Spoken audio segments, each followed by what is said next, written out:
ખાંભામાં યુવતીને મરી જવા મજબૂર કરનાર 2 આરોપીઓને પોલીસે દબોચી લીધા। ટેલિગ્રાફ ગ્રામ ચેનલમાં ફસાવી યુવતી પાસેથી રૂપિયા 28 લાખ પડાવી લેનારને અન્ય રાજ્યોના 2 આરોપી ઝડપાયા। અમરેલી જિલ્લાના ખાંભામાં યુવતીને મરી જવા મજબૂર કરનાર સાયબર ફ્રોડના 2 આરોપીઓ પોલીસે દબોચી લીધા હતા। ટેલિગ્રાફ ગ્રામ ચેનલમાં ફસાવી યુવતી પાસેથી રૂપિયા 28 લાખ પડાવી લેનારા અન્ય રાજ્યોના 2 આરોપી પોલીસ સકંજામાં આવી ગયા છે।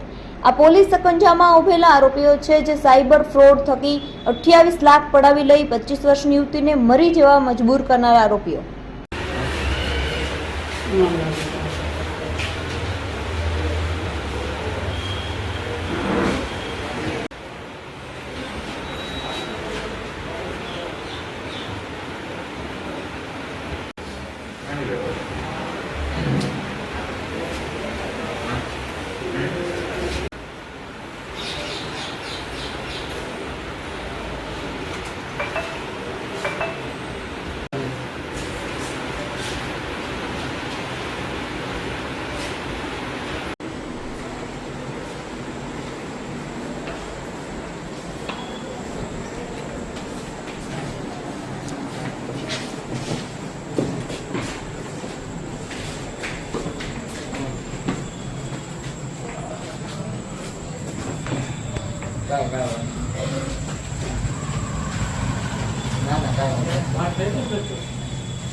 ભાવનગર રેન્જના IG sir Shri Gautam Parmar sir તેમજ અમરેલી જિલ્લા પોલીસ વડા શ્રી સંજય ખરાત સરના સતત માર્ગદર્શન અને સૂચનાઓ હેઠળ અમરેલી જિલ્લા વડે અલગ અલગ ગુનાઓનું ડિટેક્શન કરવામાં આવતું હોય છે।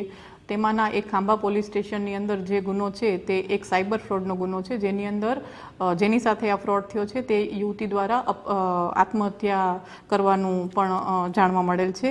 આ યુવતીએ ફરિયાદ દાખલ થઈ તેના 20 થી 25 દિવસની અંદર 28 લાખ ગુમાવેલા, જે આ સાયબર ફ્રોડનું મેઇન કારણ છે, એના પોતાના 28 લાખ ગુમાવેલા પૈસા।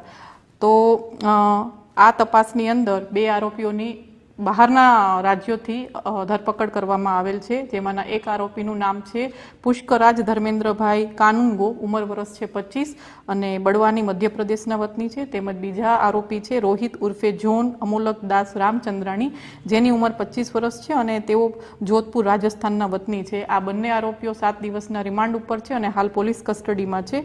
આ બંને આરોપીઓનું કામ હતું અલગ અલગ બેંક ડિટેલ્સ, જે એકાઉન્ટ્સ છે એ એકત્રિત કરવી અને ગુનાના કામમાં વાપરવી। અમરેલી જિલ્લા પોલીસ વતી આપ સૌ જનોને નમ્ર અપીલ કરવામાં આવે છે કે જો કોઈ પણ પ્રકારનો આવો સાયબર ફ્રોડ જો આપની સાથે થાય તો આપણે તુરંત જ 1930 ડાયલ કરવું।